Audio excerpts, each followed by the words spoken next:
2020 1학기가 끝나가는 현재 우리 대학교는 여전히 등록금 문제에 관해 무응답인 상태입니다. 지난 5월 28일 우리 대학교 백양관 앞에서 코비 소속 청소노동자의 해고에 항의하는 연세대 분해의 대규모 집회가 이어졌습니다. 연세인 여러분 안녕하십니까? 6월 셋째 주 YBS 뉴스 윤영채 김도현입니다. 2020 1학기는 이렇게 비대면 온라인 강의로 마무리가 될 듯한데요. 학기가 끝나감에 따라 개강 초 불거졌던 등록금 반환 문제에 다시금 관심이 집중되고 있습니다. 학교 측은 이에 대해 여전히 무응답인 상태입니다.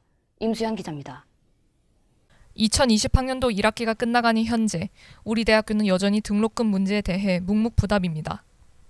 지난 4월 4일 총학생회 청원 게시판에 올라온 이번 학기 등록금 20% 이상 환급을 학교 측의 요구 청원은 만료일인 4월 13일까지 646명의 동의를 받았고 제55대 우리 대학교 총학생회 메이트는 지난 3월 21일부터 학교와 등록금 일부 환급을 요구하는 협상에 돌입했다고 답변했습니다.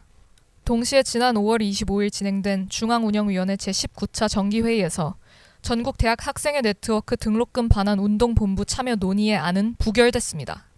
우리 대학교 일반대학원 제58대 총학생회 너울 역시 지난 5월 25일 등록금 반환을 요구하는 입장문을 낸 바 있습니다.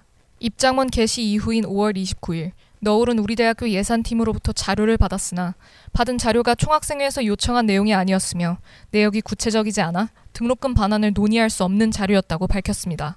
너울 측은 학생의 알 권리를 충족하기 위한 가장 기본적인 조치인 자료 제공, 추가 등록금 심의위원회 개최를 통한 등록금 반환 논의, 그리고 깊이 있고 상시적인 논의를 할 수 있는 별도의 협의체 구성을 요구하고 있다고 말했습니다.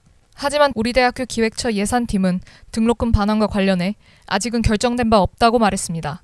한편 우리 대학교는 비대면 온라인 강의 수강 지원 장학금과 관련해서도 곤혹을 겪은 바 있습니다.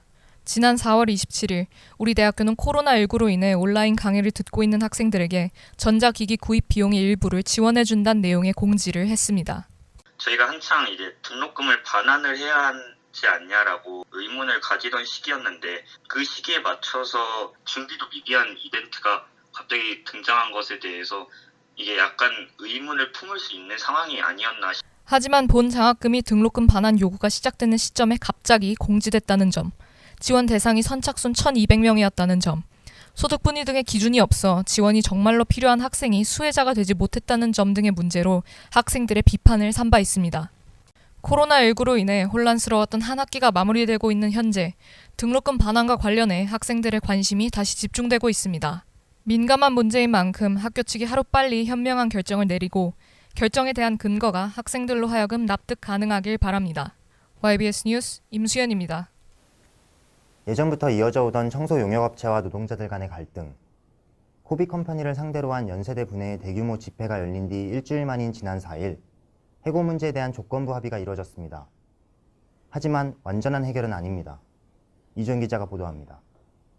지난 5월 28일 우리 대학교 백양관 앞에서 코비 소속 한 청소노동자의 해고에 항의하는 연세대 분해의 대규모 집회가 이어졌습니다. 연세대 분해는 코비 소속 청소노동자 이인화 씨의 해고를 부당 해고라고 주장하며 학교 측의 해고 철회를 요구했습니다.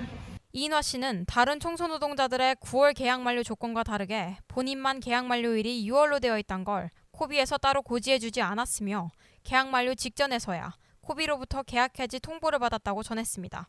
더 나아가 이 씨는 본인이 연세대 분해 노동조합원이라서 부당한 조치가 이뤄진 것이라고 주장했습니다. 만약에 제 계약 날짜가 6월 4일이라면은 그럼 이인하 씨는 6월 4일입니다. 고지를 해줬어야 하는 거 아니냐. 분명히 그 양반장이라는 사람이 우리 다인대여서 9개월 연장 계약서라고 하니까 당연히 나도 9개월 연장 계약서라고 생각을 했지.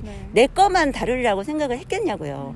그 제가 그만 못 두잖아요. 그래서 저 돈이 일자리 필요해서 왔는데 노조에 가입했다고 저를 해고하는 거 아닙니까? 한편 지난 4일 연세대 분해는 우리 대학교 총무처 및 코비 컴퍼니와 해고 문제에 대해 조건부 합의를 이뤘습니다. 이인화 씨는 2021년 1월에 재고용되며 다른 청소노동자들의 계약 기간인 9월까지 3개월분의 생계유지비를 코비에서 제공해주는 것으로 합의했습니다. 그간 수의계약으로 선정됐던 청소용역업체도 올해 말에는 공개 경쟁 입찰로 바뀌어 코비 외에 다른 용역업체가 선정될 가능성이 높아졌습니다. 코비는 저임금, 노조 탄압, 열악한 노동 조건 등으로 청소노동자들에게 악질 용역업체라고 불리며 지난해에도 코비 퇴출을 요구하는 노동자들의 투쟁이 끊이지 않았습니다. 이경자 연세대 분회장은 용역업체 선정이 경쟁 입찰 방식으로 바뀐 것에 대해 긍정적으로 평가하며 올해 말 코비 퇴출을 위해 학생들과 함께 노력할 것이라고 밝혔습니다. 더불어 이경자 분회장은 해고 철회라는 목표가 완전하게 이뤄지지 못한 것은 아쉽지만 한 사람의 고용을 위해 연세대 분회는 최선을 다했고 이인화 씨가 조건부 합의 내용에 동의했기에 이에 따른 것임을 전했습니다. 올해 말 진행될 청소 용역업체 선정에서 우리 대학교는 누구보다 공정하게 이를 진행해야 하며 학내 사안에 대한 학생들의 지속적인 관심이 필요해 보입니다. YBS 뉴스 이주연입니다. 2020 상반기도 끝이 보이고 있습니다. 혼란스러운 상황 속에서도 학기를 잘 마친 연세인 여러분 모두 수고 많으셨습니다. 저희가 준비한 소식은 여기까지입니다. 시청해주신 여러분 고맙습니다.